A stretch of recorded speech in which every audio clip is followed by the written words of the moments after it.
একটু জোরে বল। মাইক তো নেই।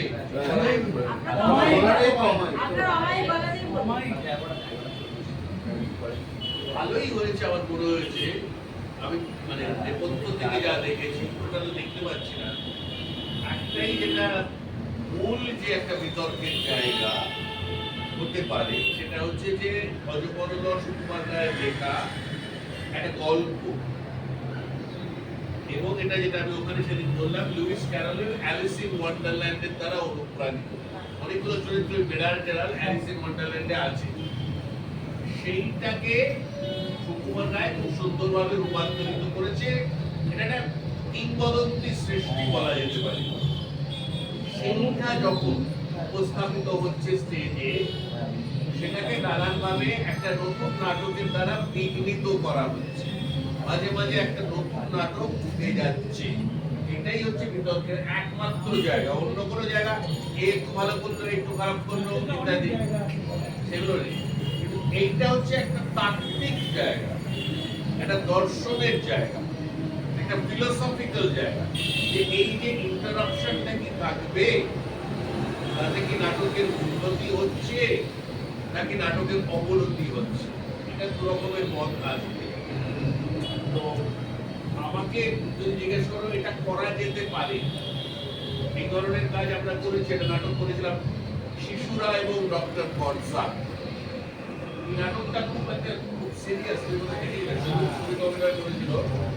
এটা হচ্ছে নাৎসিদের ইহুদিদের নিধন, খুবই গুরুত্বপূর্ণ একটা কথা, খুবই গুরুত্বপূর্ণ একটা বিষয়। কিন্তু সেটা নাটকটা তৈরি হওয়ার আগে ওটা ভেঙে দেওয়া হচ্ছে। যতবার শুরু হচ্ছে ভেঙে যাচ্ছে, টুকরো টুকরো হয়ে যাচ্ছে। আর প্রত্যেকজন দুটো চরিত্র। কেন দুটো চরিত্র তোমরা বলো? যারাই অবতীর্ণ হচ্ছেন স্টেজে তারা দুটো চরিত্র করছে। কি দুটো চরিত্র বলো না কেউ? যখনই এইরকম জিনিস কাজ করা হয় তখনই দুটো চরিত্র করো। সেই দুটো চরিত্র কি বলো কেউ? কারণ হ্যাঁ না, বয়স না, বয়স কিছু নেই। কনসাস সাবকনসাস, হ্যাঁ কনসাস সাবকনসাস, না না, যখনই একটা নাটকের মধ্যে আরেকটা নাটক ঢুকবে তখনই যে যার কুশীলব আসছে তারা দুটো চরিত্র হয়ে যাবে। কেন? কারণ একটা চরিত্র যে চরিত্র সে করছে আর একটা সে নিজেই। হ্যাঁ, সে নিজে বলছে যে আমি করছি, এটা যে মূল ব্যাপার। এখন এর ফলে এটা ব্রেক করেছেন, এটা পিরান্ডেল্লো করেছেন, এতে নাটকের উপকার হচ্ছে না অবনতি হচ্ছে?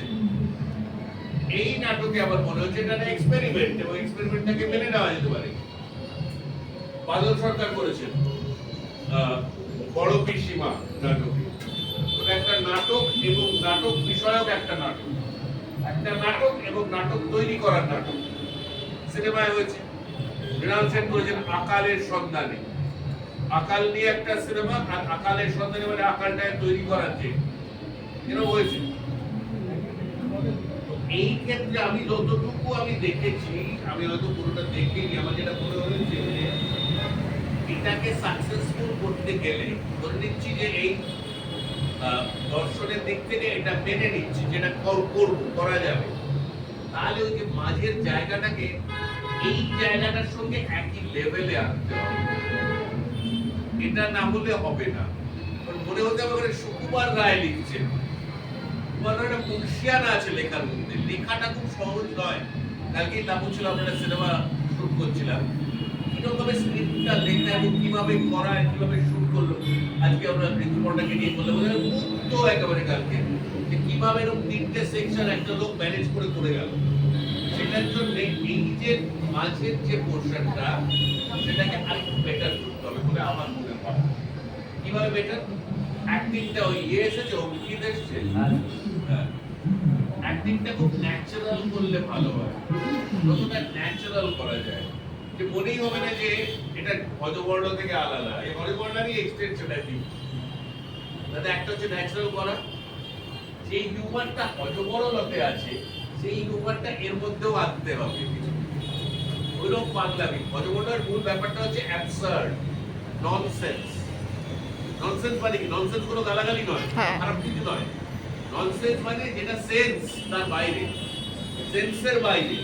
অতএব আমরা এমন কিছু কথা বলবো, যেমন ঘোড়ার ডিম, হ্যাঁ, এই যে এনারা বেচারামে বলে আমি নগে মজা, আমার সঙ্গে পেঁয়াজি করবেন না, হ্যাঁ, মেটুলির তরকারিটা করেছেন, বলে মেটুলি দিয়ে করে এইটুলির মতো লেগে এলো।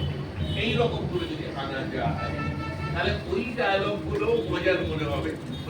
তারপরে আস্তে আস্তে আস্তে কিন্তু আলাদা হয়ে যাবে, একটু দরিয়ে দিলে। এটা তোমার স্ক্রিপ্টের লেভেলে করতে হবে, অ্যাক্টিং এর লেভেলে করতে হবে, কম্পোজিশন লেভেলে করতে হবে। আমার ব্যক্তিগত, এটা হচ্ছে ডিরেক্টরের ব্যাপার, এটা ডিরেক্টরের সঙ্গে আমার মতভেদও হতে পারে। ডাইরেক্ট অডিয়েন্সকে বলাটা আমি খুব একটা পছন্দ করি না, এটা মনে হয় না আন্ডারলাইন করে। একটু যদি ক্যারেক্টারকে বলা হয় তাহলে বোধহয় বেটার হয়। বাস এইটুকুনি, আর কিছু বলা